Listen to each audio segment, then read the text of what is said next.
Bienvenidos todos ustedes a nombre de Triqueriet y Radio Calle Latina. Compañeros y compañeras, con ustedes el compañero Marcel Flores.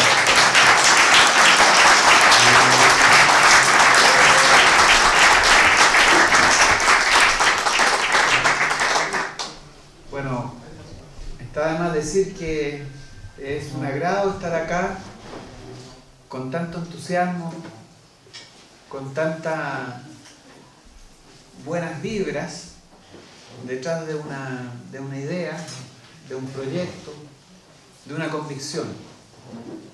Quiero agradecerle a todos los chilenos que pusieron su esfuerzo, sus recursos, su empeño, su voluntad en esta visita. Nos alegra mucho que exista ese espíritu tan escaso en estos tiempos y que sin embargo en torno a esta idea y a este proyecto político se ha ido reconfigurando, reconstruyendo, realzando. Así que no puede uno sino sentirse gratificado por esto, por lo que hemos logrado hacer en este último año. Hemos de alguna manera logrado restaurar la política, restaurar las utopías que siempre mueven a hombres y mujeres en todos los tiempos y en todos los lugares, y que nos estaba haciendo falta. Teníamos mucha necesidad de reposicionar nuestra convicción política en un proyecto colectivo. Y la gran noticia, el gran éxito, la gran novedad del año 2013 fue precisamente este trabajo político que se hizo dentro de Chile y fuera de Chile, y que ha sido una sorpresa para todo el mundo. Para nosotros mismos es una sorpresa, y para el país. La idea central, ¿no? Porque uno tiene que tratar de preguntarse por qué pasó lo que pasó. ¿Por qué ocurrió este descubrimiento de un Chile que parecía extinguido? Esto es como haber redescubierto a los dinosaurios. No estaban desaparecidos. O esa canción así de no estaba muerto, solo andaba de parranda. Porque yo de verdad tengo que decirlo, entrar en la candidatura no fue algo fácil, no era algo que a mí me pareciera una cosa baladí, o que era cuestión de hacerlo nomás. Después me di cuenta que yo tenía razón. Las candidaturas como este tipo de candidaturas despiertan lo más noble y las grandes virtudes humanas, pero también las grandes miserias. Y uno no solamente es tocado por la virtud, sino que también por la miseria. Y yo tenía razón al tener mis dudas respecto a ser candidato. Pero como estas cosas nunca son, por lo menos desde mi punto de vista, una cuestión que solamente se circunscriba al interés personal o al ámbito estrictamente personal, sino que es algo que convoca, que conmueve muchas voluntades. A veces se instala finalmente la lógica de la responsabilidad política, de la situación imperativa que imponen las situaciones que nos toca vivir. Pero una de las grandes alegrías, ¿no?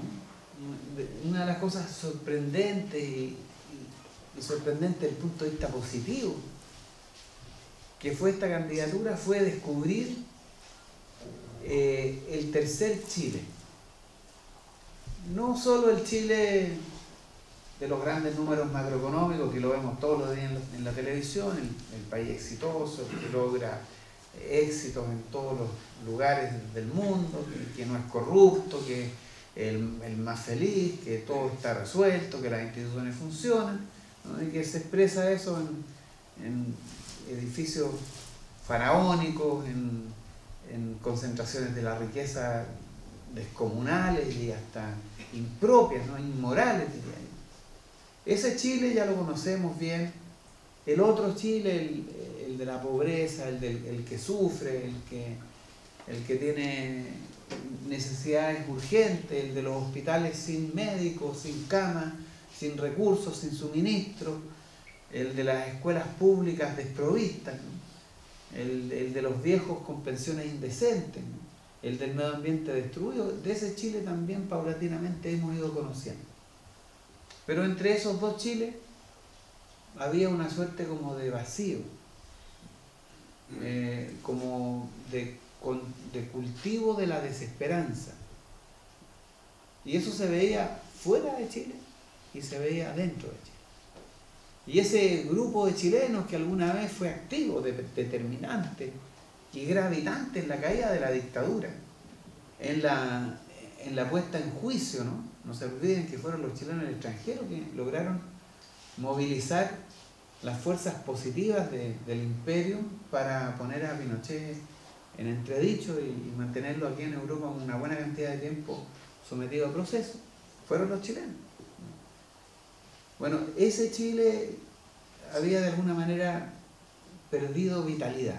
Y el Chile interior, ¿no? El de los distintos rincones del país, que siempre había estado ligado a grandes proyectos políticos de transformación, de lucha, también estaba invisibilizado y algunos pensaban desaparecido. Nosotros empezamos a descubrir que eso no era así. Un día me toca ir a la Universidad Católica de Valparaíso y a la Universidad de Valparaíso, el 13 de mayo del 2003, fui a la conferencia en la Universidad Católica y esa aula magnífica que hay ahí y con mucho espacio, estaba desbordada de gente, repleta, en el segundo piso y en el primer piso y en los pasillos de acceso. Eso fue uno de los primeros indicadores de que algo estaba despertándose con esta cantidad. Y cuando llegamos a la Universidad de Valparaíso, fue tanta la gente que hubo que sacar la conferencia a la calle y terminamos en la Plaza Sotomayor en una manifestación política, porque eso fue una manifestación política, que para mí fue un primer indicador de que aquí estábamos reconstruyendo, recomponiendo ese Chile que sueña, ese Chile que tiene esperanza, que no ha perdido ni la voluntad ni la convicción política de que tenemos un deber moral, un deber político, que es transformar Chile y llevarlo hacia un estado superior donde la centralidad de la vida pública sean los derechos consagrados en la Declaración Universal de los Derechos Humanos y que son parte esencial de la construcción moderna y que han sido parte fundamental de la lucha política y social que durante todo el siglo XIX y todo el siglo XX muchos lúcidos chilenos, muchas lúcidas mujeres del país dieron su vida, su esfuerzo, su trabajo para la construcción de un estado superior de existencia para los chilenos y para nuestro país. Bueno, descubrimos ese Chile y lo fuimos descubriendo en Valparaíso, lo descubrimos en Arica, en Antofagasta, en Temuco, estuvimos en el Gualmapu con comunidades mapuches convocadas por esta iniciativa, interesadas en esta iniciativa.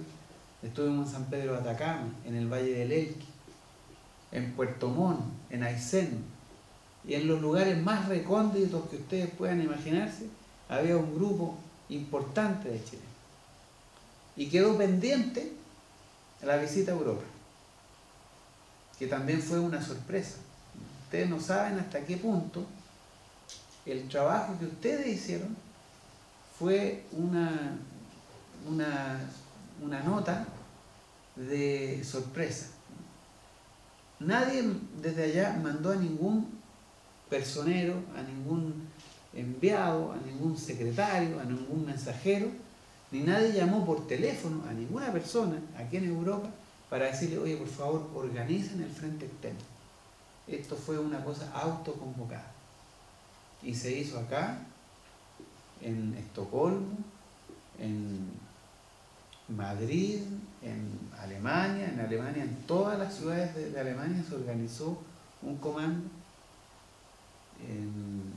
se hizo también en Francia, en Australia, y de una manera autónoma, una autoconvocatoria, una autoconstrucción. Bueno, estaba pendiente la visita a esta zona y la hemos concretado. Llevamos ya, estuvimos en París, en Viena, en Alemania, en 3 ciudades, Hamburgo, Berlín y Colonia.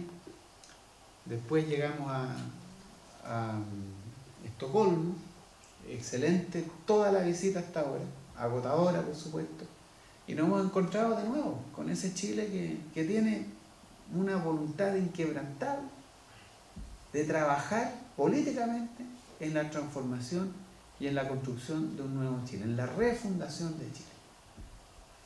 Y este movimiento, que al parecer tuvo un golpe muy duro con los resultados electorales, ya vamos a explicar por qué, nosotros entendemos que eso aconteció, pero que aquí hay que hacer algunas reflexiones un poco más esperanzadoras, ¿no? Yo, aparte de lo que ustedes, o sea, de pedirle a ustedes que miren y revisen lo que hicieron, ¿no? Que revitalizaron esa tremenda capacidad política de los chilenos en el extranjero, que logró ser parte importante, un factor determinante de la caída de la dictadura, se reconstruye, ¿no? Esto es un hecho inédito, desde la caída de la dictadura que no se recompone esa capacidad política de los chilenos en el extranjero. Finalmente cerramos la candidatura con más de 35.000, 40.000 personas en la calle Brasil con Alameda, según cifras de la misma policía, ¿no? Por lo tanto, el hecho político de provocar la autoconvocatoria de comandos fuera del país y dentro del país, la capacidad de movilizar gente, éramos la única candidatura, fuimos la única candidatura que se atrevió a hacer un acto político en el Teatro Caupolicán, la única candidatura, y la única que lo llenó sin ningún problema, sin hacer ningún gran esfuerzo de búsqueda y de recolección de personas. No pusimos camiones, ni buses, ni micros, no pusimos nada más que una convocatoria por las redes sociales y por las páginas web de la candidatura. La única candidatura que cerró con cerca de 50.000 personas en la calle, en la Alameda. La única candidatura que tuvo un discurso político, que hizo construcción de discurso. Ya terminamos el libro sobre los discursos, que se llama Me duele Chile, y que obviamente va a llegar por estos lados una vez que esté impreso. Está editado ya, está diseñado, y estamos en el proceso de producción material. Un libro con los discursos, que fueron más de 10 discursos, pero los discursos que se produjeron que dan cuenta, ¿no es cierto?, de que fue una candidatura que se construye no solamente sobre la base de un interés mercantil, ¿no? Que la política hoy día en Chile está muy atravesada por la lógica de mercado, de levantar un candidato, una figura, un eslogan, una sonrisa, un trabajo de publicidad, y después echar a correr el trabajo de las estrategias de marketing. Nosotros fuimos capaces de explicar nuestra aparición en el escenario de la política como una parte, como un eslabón de una historia de lucha de los últimos 40 años, porque en esta candidatura llegaron aquellas organizaciones de derechos humanos que desde el primer día del golpe militar estuvieron luchando por la recuperación de los cuerpos, por la redignificación de la condición humana, en contra de la desaparición de personas, de la tortura y del exilio. Estuvieron con nosotros, nosotros tomamos su proyecto y sus aspiraciones y los pusimos ahí. Con nosotros estuvieron los mapuches, el partido mapuche, Gualmapuwen, que trajo su programa y su proyecto de autodeterminación, de reconocimiento constitucional, de autonomía como pueblo, autonomía intelectual, cultural, como nación, como lengua, de demanda por la restitución de tierra. Nosotros incorporamos eso dentro del proyecto. Llegaron los animalistas y su aspiración de un trato respetuoso y digno de los animales. Y los recogimos no solo porque había que recoger gente, sino que porque tenemos la claridad y la convicción política de que una nueva sociedad pasa por reconsiderar la relación en que nosotros tenemos con la naturaleza, con los bosques, con los ríos, con los animales.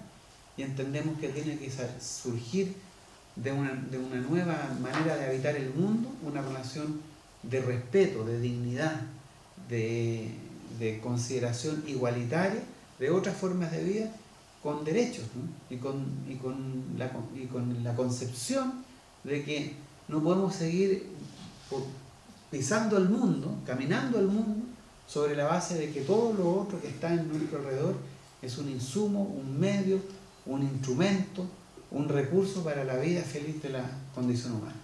Y tenemos entendido y hemos asumido que otras formas de vida son merecedoras de respeto, son sujetos de derechos tanto como los seres humanos.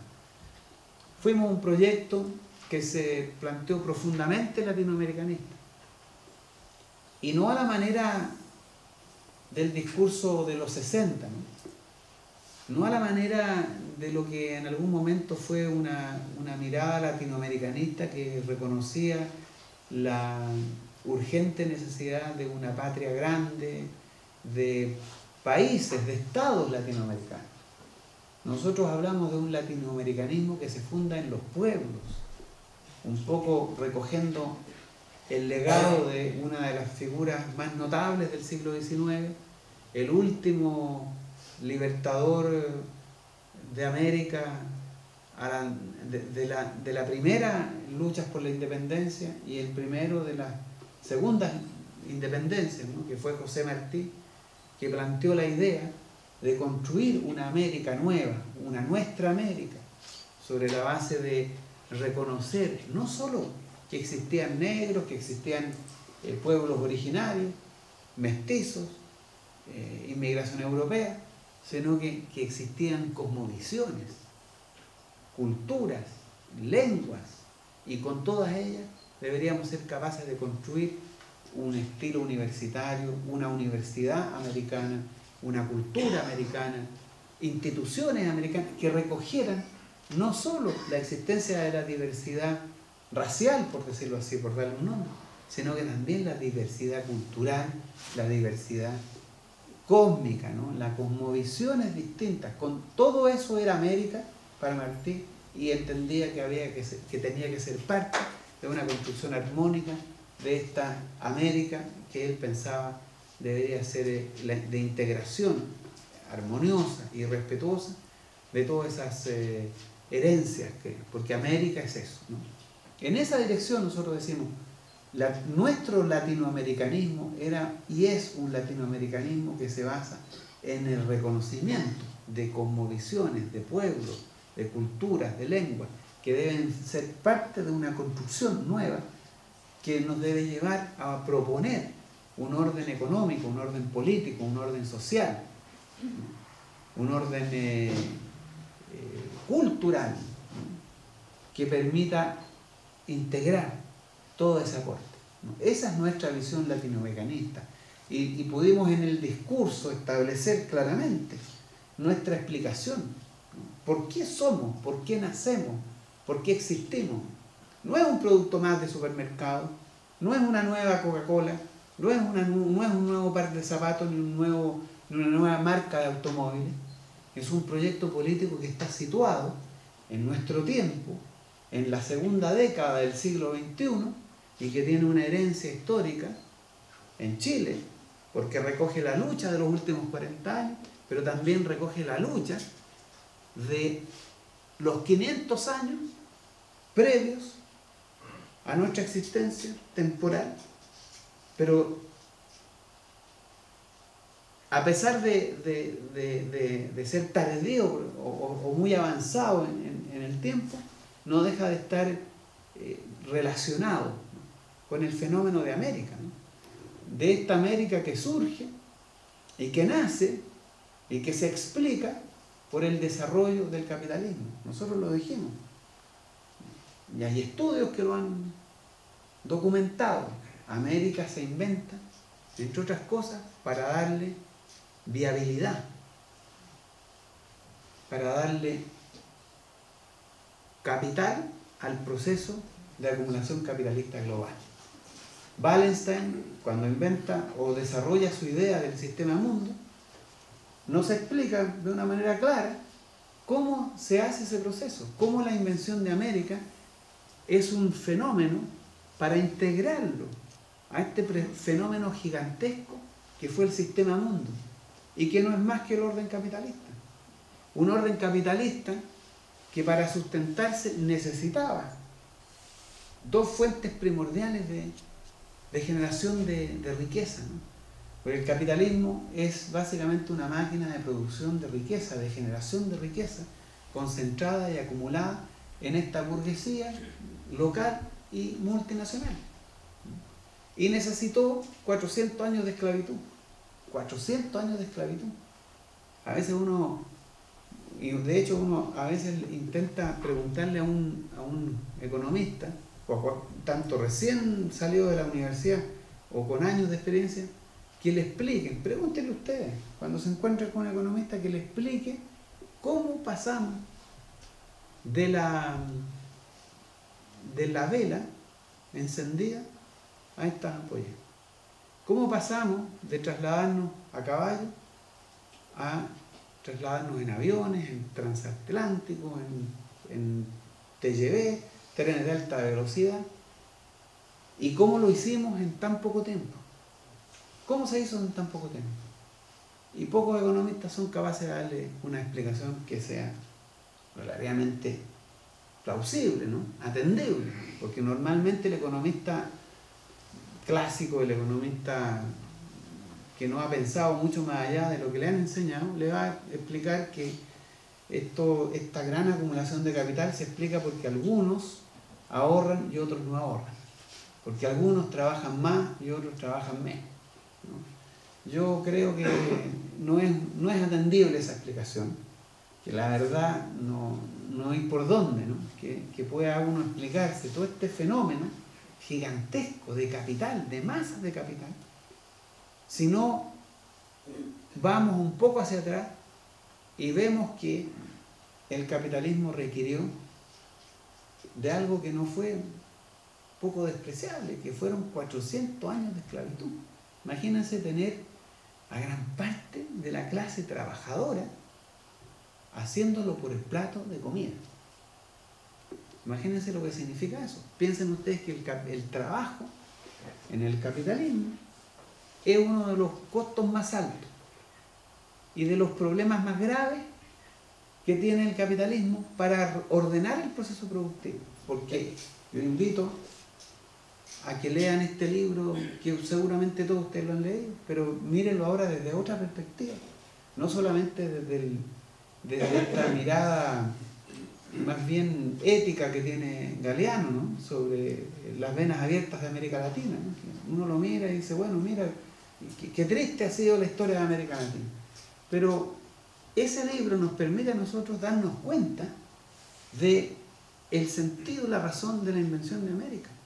Una cantidad de riqueza que fluye hacia los centros desarrollados, hacia la vieja Europa, que es donde se inventa y donde se despliega el capitalismo. 3 planetas completos salieron del puerto de Cartagena de India. 3 planetas completos, valor presente hoy día, calculado por estos métodos de valoración que hacen los economistas con la tasa de interés compuesta. Calculan el valor de lo que salió desde los puertos de América hacia Europa en riqueza. 3 planetas completos. Bueno, ahí está la razón de este capitalismo que nos sorprende, que es impresionante en términos de riqueza que se mueve en el mundo. Bueno, tiene que ver con América, tiene que ver con Sudamérica, tiene que ver con las venas abiertas de América Latina y tiene que ver con esa herencia africana en América, en donde muchos pueblos enteros fueron puestos bajo esclavitud para generar esta máquina de acumulación del capital. El famoso comercio triangular. Los barcos salían de Europa llenos de las mercancías que producía la incipiente revolución industrial. Vaciaban los contenidos en las costas de África, hacían una ganancia de capital. Llenaban esos barcos de esclavos, los traían, los llevaban a las costas americanas, vaciaban los barcos, vendían los esclavos, hacían ganancias de capital, compraban azúcar, compraban cacao, compraban caucho, los traían a los puertos de Europa y hacían otra ganancia de capital.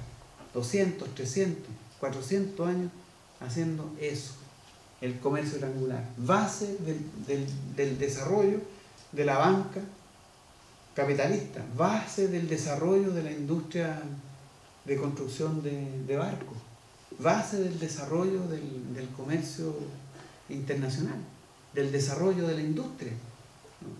Ahí está, y ahí estamos nosotros. Y frente a esos proyectos de usurpación y explotación humana que fue el capitalismo, en América siempre existió, siempre hubo una actitud de resistencia. Y siempre fuimos testigos, porque no es por nada que solo en América hayan habido tantos fenómenos. Esto uno tiene que pensarlo también. Nosotros como latinoamericanos y de izquierda deberíamos no solo sentirnos orgullosos de que existan figuras como el Che Guevara, ¿no? O como Sandino, o como Emiliano Zapata, Salvador Allende. Uno tiene que explicarse por qué en América, solo en América del Sur, han aparecido tantas figuras de esa estirpe, de ese sello contestatario, revolucionario, rebelde. ¿Por qué en América? ¿Por qué siempre en América? ¿Por qué siempre en nuestra Latinoamérica han aparecido estos fenómenos? Y uno dice, bueno, han pasado, esto ocurrió en tiempos de la colonia, ocurrió en la independencia. La independencia de nuestros pueblos latinoamericanos, para que ustedes sepan, es conocida, las luchas de independencia, como gestas épicas que no han tenido ningún parangón en otra parte del mundo. La lucha por la independencia americana, la sudamericana, no tuvo el apoyo ni del imperio inglés ni del imperio francés. Y eso fue impulsado por jóvenes, Bolívar, San Martín, Sucre, sin ningún apoyo y frente a un tremendo imperio. ¿Por qué uno tiene que preguntarse por qué aparecen esos fenómenos, ¿no? esos proyectos de resistencia? Nosotros somos de alguna manera, en Chile, en el año 2013, un proyecto que de alguna manera se articula, se encarna en una larga historia de proyectos de resistencia. Y nosotros nos hemos levantado en Chile, el año 2013, también como un proyecto de resistencia. No solo somos un proyecto político, somos un proyecto que pretende resistir. ¿Y por qué? ¿Resistir a qué? Hoy día, frente a la crisis del capitalismo, que ustedes la están viendo, nadie imaginaba que alguna vez la vieja Europa, la que había construido el estado de bienestar y había contrañido el capitalismo hacia un sistema relativamente blando en relación a la explotación del trabajo. Bueno, esa vieja Europa hoy día está cayendo, como América, en las fauces de este proceso de acumulación de capital. ¿Qué ocurre en el mundo hoy día? El capitalismo está experimentando límites en su proceso de acumulación. por distintas razones, por la presencia de la tremenda penetración que ha acontecido con el capital financiero, que es una verdadera máquina de desvitalización de la producción real, porque fluyen los capitales desde la producción real a la actividad financiera, porque los niveles de crecimiento de los derechos sociales habían llegado a un punto en que la tasa de ganancia de capital se había limitado severamente, porque de alguna manera los recursos naturales y su sobreexplotación también han ido poniéndole al sistema limitaciones severas para expandirse. Entonces, frente a este escenario de crisis global del capitalismo, una nueva, mega y gran acumulación se ha hecho necesario. Una nueva esclavitud también es necesaria, ¿no? Frente a este proyecto de nuevas depredaciones y de nuevas esclavitudes, el mundo necesita, el mundo requiere nuevos proyectos de resistencia. Y nosotros en Chile hemos construido este proyecto, ha nacido este proyecto, encarnado en esa historia de lucha y de resistencia de las clases trabajadoras, de los campesinos, de los pueblos latinoamericanos, frente a la imposición de un orden económico, global y mundial, que no es más que el capitalismo, y que se traduce para nuestros pueblos en esclavitud y en usurpación. Ese es nuestro proyecto, así nace el proyecto, así se construye, porque hemos visto y somos testigos de una historia en donde los derechos de las personas han sido reiteradamente usurpados, asaltados. Y hoy día Chile es una sociedad sin derecho a la educación, sin derecho a la salud, sin derecho a las pensiones dignas. ¿Por qué? Porque el sistema capitalista requiere reducir la tasa de salario, los beneficios sociales, porque necesita aumentar su capacidad de generación de excedentes, de aumentar la tasa de ganancia. Y la tasa de ganancia no aumenta cuando hay que respetar el medio ambiente, cuando hay que pagar buenos salarios, cuando hay que dar educación, salud, cuando hay que además pagar impuestos para que existan pensiones decentes para los viejos. Entonces, en esa crisis de acumulación que tiene el capitalismo, se instala en el mundo con la globalización y el neoliberalismo la necesidad de reducir beneficios sociales, tasa de salario, educación, nicho de negocio, salud, nicho de negocio. De esa manera, el capitalismo encuentra una respuesta frente a esa crisis que está enfrentando. Y nosotros, en Chile, hacía largo tiempo que necesitábamos construir un proyecto de esa característica. El neoliberalismo tiene dos eventos, dos hitos, por decirlo así, fronteras temporales. La primera es el año 1948, cuando se convoca en Montpellier, ¿no?, ese gran encuentro intelectual de liberales y neoliberales que acuerdan construir un paradigma nuevo, reformar el liberalismo bajo el signo del neoliberalismo. Ya aparece la escuela de Austria, la escuela norteamericana y otro conjunto importante de reflexiones intelectuales que acuerdan darle vitalidad al liberalismo y que al mismo tiempo iba a ser necesario para darle legitimidad ideológica, racionalización a esta reconfiguración del capitalismo bajo el signo de una nueva acumulación, una nueva vitalidad del proceso. Había que revitalizar el proceso de acumulación y eso requería una ideología nueva, un proceso de legitimación, ¿no? Y requería también entregarle a los latinoamericanos una concepción de la economía, una concepción de los procesos productivos que permitiera dar pasada a los procesos de inversión extranjera, ¿no?, que llegaban a invertir en recursos naturales, extraer los recursos naturales, Había que darle legitimidad ideológica, técnica, científica a los procesos de reducción de la tasa de salario, de disminuir los derechos laborales. Y eso fue en 1948 el pensamiento ideológico que renovaba el liberalismo y que le daba una nueva vitalidad, una racionalidad científica al proceso de acumulación de capital. Ese fue el año 1948, Montpellier. No solo en Chile, sino que en el mundo.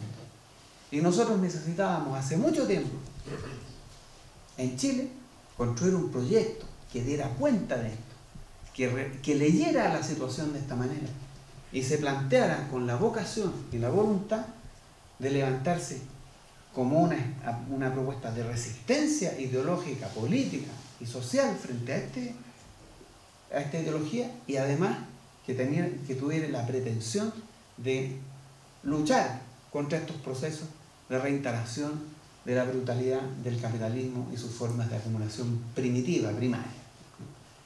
Ese es el proyecto. Nosotros así lo configuramos. Y fue la única candidatura que fue capaz de hacer una reflexión de ese tipo. Y la impregnó en sus discursos. Nosotros hacíamos discursos de verdad, a la antigua. Reinventamos la política. Reinventamos la política. Hicimos la política a la antigua. Recorrimos las calles de Chile 2 veces. Hablamos con la gente. Nos quedamos conversando con ellos. No éramos de esas candidaturas que llegaba a una plaza y saludaba a la gente como está, buenas tardes, soy el candidato, vote por mí, y después el otro, 50, 60 redones de mano por minuto, ¿no? Y después partir a otro escenario. Nosotros entendíamos que la construcción de un liderazgo, de un proyecto político, requiere no solo la construcción de ideas, de discursos, de eventos masivos, también la construcción de confianza, de afectos, porque los proyectos políticos, a mí siempre me sorprendía, y siempre encontraba que los que me decían eso eran medio grupientos, digamos así, ¿no? Inventaban un poco yo estuve con el Chicho cuando fue la campaña de no sé qué, y resulta que todos habían estado con él. Dice, ¿cómo se la había arreglado este caballero, digamos, para estar con tanta gente? Bueno, nos dimos cuenta de eso en terreno, ¿no? Cuando usted de verdad quiere construir un liderazgo basado en la confianza y en el afecto, en la construcción de un vínculo, porque uno tiene que construir un vínculo donde la gente tiene que sentirse de alguna manera solidaria, parte de, compañera de, compañero de. ¿No? Todos estamos en un proyecto colectivo acá. No estamos construyendo un fenómeno de estrella de rock que lo siguen miles y miles de personas. Estamos construyendo un proyecto colectivo. Ningún cambio podemos hacer en Chile si no contamos con la voluntad, la convicción, el trabajo de miles y miles de personas. Y eso requiere que las personas no se sientan de alguna manera seguidores, sino que se sientan compañeros de ruta y de lucha, de quienes están liderando esto, quienes están en Santiago, quienes están en Copenhague, quienes están en Madrid, quienes están en Brasil. Se sientan que hay aquí una hermandad y que nos vincula algo más que un entusiasmo político, una convicción política, un proyecto político, una historia. Por eso nosotros dijimos, nuestro proyecto es el más viejo de todos los proyectos, tiene 500 años de historia. Y eso lo decíamos con sentido, razón y con justicia, porque nos sentíamos parte de esos 500 años de lucha que en América se han siempre sabido levantar frente a las avalanchas de la invasión extranjera que va por recursos naturales, que va por esclavitud. Ese era el proyecto. Yo creo que hicimos un buen trabajo, que los resultados, quizás en la segunda parte podamos profundizar sobre qué acontece en Chile, que es difícil instalar un nuevo proyecto. En 9 meses era muy difícil, pero lo que logramos fue realmente espectacular. Y lo que hemos visto después de las elecciones es que existe la convicción, la voluntad y la determinación de continuar, de progresar, de avanzar. Y en eso estamos acá, hemos venido a Europa a fortalecer esos vínculos y a reconstruir un proyecto de largo plazo de acción política, en donde esperamos que los chilenos que viven en el extranjero vuelvan a ser y se constituyan de nuevo como actores políticos relevantes, ya no de la caída de la dictadura, sino que de la instalación de un proyecto político que nos permita recuperar derechos fundamentales y nos permita refundar el país desde los derechos y no desde las violaciones de derechos humanos, porque el Chile de hoy día es un Chile fundado en violaciones de derechos humanos. El Chile de la AFP, de la ISAPRE, el Chile de la salud en manos de capitales privados, fue necesario destruir personas, matar, asesinar, exiliar, para que construyéramos un país que estuviese dócil frente a la instalación de estas instituciones económicas que requirieron de esa brutalización de las personas y de la gente para poder instalarnos. Nosotros entendemos que el nuevo Chile debe estar refundado en los derechos, en la libertad, en la dignidad de la persona y no en la brutalización de ella. Eso es. Muchas gracias.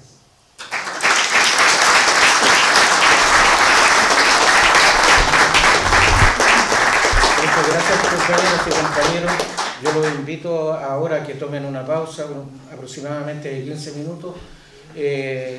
Triqueriet o Radio Calle Latina los invita con café hasta donde alcance y de ahí volvemos para... El otro problema grave, ahí llegaron los políticos. Todos los políticos son ladrones, todos los políticos son corruptos, todos los políticos vienen aquí, ofrecen y después se van y se olvidan del pueblo. Esas otras están demasiado instalados, ¿no? Y es de justicia porque hace 40 años que ocurre eso en Chile, ¿no? Entonces no es fácil en 9 meses, con toda la antipropaganda, con una publicidad de los medios de comunicación en que simplemente no informaban este hecho que fue realmente una noticia política, en que nosotros llenamos el Caupolicán. ¿Ustedes creen que eso fue pasado en los medios de comunicación? Cuando nosotros cerramos la candidatura con 50.000 personas en la calle, al día siguiente la última noticia puso página completa para el cierre de campaña de Bachelet y la ponían a ella bailando, hablando, nada de gente. Página completa para la señora Matei, lo mismo. Para Meo, que cerró su campaña en la plaza de San Bernardo, con no más de 2.000 personas en una plaza. Para Sfeir, página completa. Para París, lo mismo. A nosotros en ese mismo día nos pusieron una winchita abajo, al final. Y yo salía en una foto con mi mamá y con mi señora. Y decía, en la carpa de Marcel caben todos. Eso fue todo. Así se cubrió la noticia. A la 1 de la mañana los medios de la televisión pasó algunas imágenes de lo que fue el cierre de campaña. Y solamente una periodista se refirió a que la única candidatura que tuvo épica, discurso, política, fue, para mi sorpresa, Mónica Rincón en un Twitter. Ni siquiera fue una noticia. Tuiteó, ¿no?, que había sido así. Entonces, yo insisto que no fue una victoria electoral para nosotros, pero para toda la izquierda nosotros nos dimos cuenta que el resultado del proceso electoral es que hay un espacio político para construir un proyecto, un frente común. Y yo creo que eso todos nos dimos cuenta, todos se dieron cuenta, y va a ser un imperativo de los próximos procesos electorales. Yo insisto que acá hay que, sobre todo en todas las cosas de la vida, pero también en política, ¿no? También en política hay que mirar las cosas lo más posible en su dimensión positiva, negativa, los pros, los contras, lo que se ganó, lo que se perdió. Y yo reconozco que no ganamos, no entramos ni siquiera en segunda vuelta, ¿no? Ni siquiera pudimos contarle los votos para ver si efectivamente era eso el resultado final. Pero yo pienso que hemos progresado, que logramos avanzar en un proyecto político de izquierda y en la posibilidad de construir una plataforma, ¿no? Y yo creo que eso hay que tomarlo en consideración y saber, ¿no?, que en Chile la cosa es difícil, que nos van a faltar medios de comunicación, que va a haber que hacer un trabajo de político en los sectores populares, que hay que tratar de repolitizar y cambiar esta lógica de clientelismo. Pero a mí me parece que, si bien no considero que fue una victoria, logramos cosas políticas importantes, pero también yo reconozco que debíamos haber ido unidos, pero también yo insisto, la unidad en política no es tan fácil. A la derecha le es fácil la política, la unidad de la política. Primero porque ellos tienen un solo objetivo en la vida, que mantener un orden, conservar un orden político a que a ellos y a sus amigos los pone en una posición de privilegio y poder, ¿no? Pero así todos ellos, en este escenario de derrota, se desarticulan, se dividen, se fraccionan, ¿no?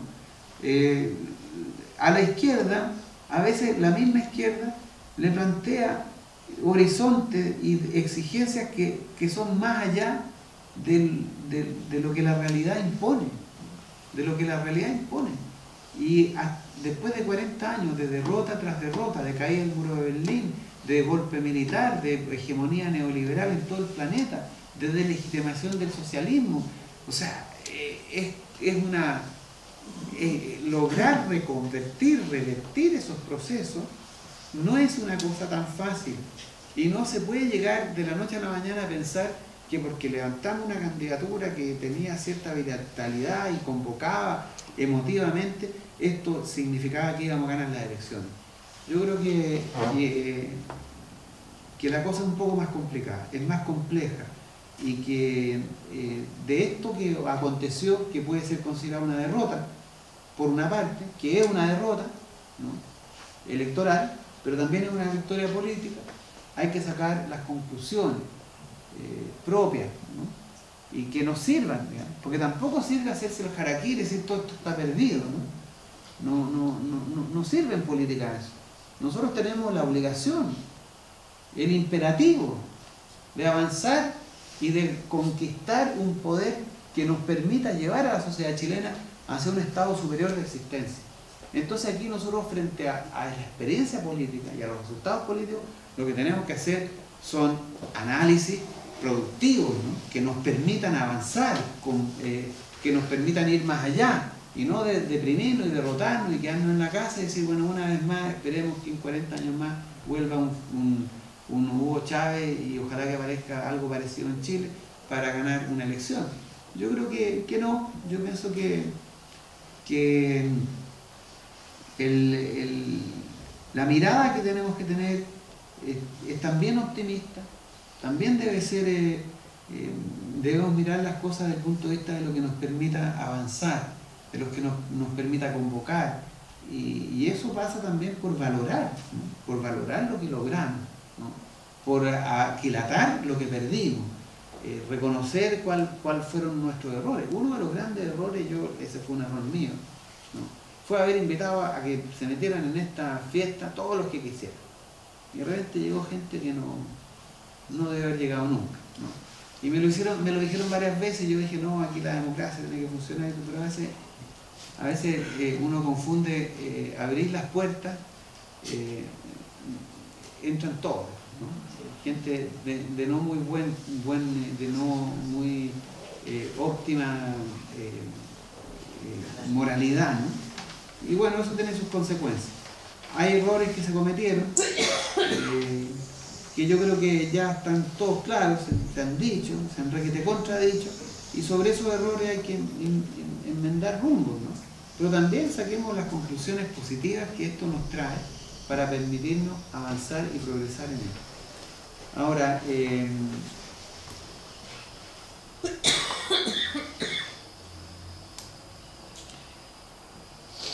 ¿cómo nos vamos a posicionar en los próximos conflictos? Bueno, eso sí está claro. Nosotros vamos a estar en la calle, ¿no? Gran parte de quienes constituyeron este movimiento Toda la Moneda eran personas que estuvieron luchando. Estaban los pescadores artesanales, que lucharon contra la ley de pesca y que se movilizaron. Y yo los acompañé a ellos, siempre estuve al lado de ellos, he estado siempre. estaban también los que lucharon en contra de Pascua Lama. Y ahí estaban. Los que organizaron los comités de lucha y resistencia contra Pascua Lama eran parte del movimiento Toda la Moneda. Y los que pelearon contra Castilla también estaban ahí.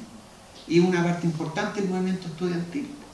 Esta candidatura emerge precisamente de lo que ha sido la práctica de lucha de los movimientos sociales. Y por supuesto vamos a seguir en eso. Y nosotros vamos a ser parte y apoyar toda la lucha y la resistencia del movimiento obrero, de los trabajadores, de los sindicatos, ¿no? Y de los movimientos sociales. Vamos a estar, por supuesto, poniendo todo nuestro apoyo que podamos dar a fortalecer ese trabajo. Eso es la naturaleza de nuestra función política, es lo que hemos hecho en política siempre. Si esto de poner un candidato y una lista parlamentaria es una cosa absolutamente nueva, lo que nos ha caracterizado a todos los que estuvimos en el movimiento es precisamente haber estado siempre empujando, apoyando y fortaleciendo la lucha de los movimientos sociales. Y eso seguirá siendo parte de nuestro trabajo político. Creo que con eso contesto las preguntas.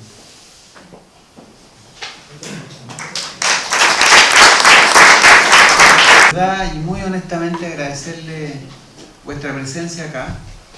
Yo de verdad les digo, como se lo dije a todos los chilenos con los que compartimos el trabajo político, esto de verdad no se trata de cambiar un presidente, ni siquiera se trata de una candidatura presidencial, se trata de construir una convicción, construir una moral nueva, una determinación, y eso no basta con tener un candidato.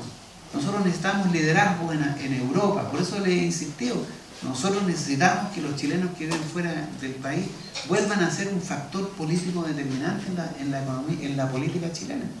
Nosotros necesitamos que muchos corazones, muchas voluntades, mucha energía se sume a esta gran tarea de transformar Chile. Acá, fuera de Chile, como dentro de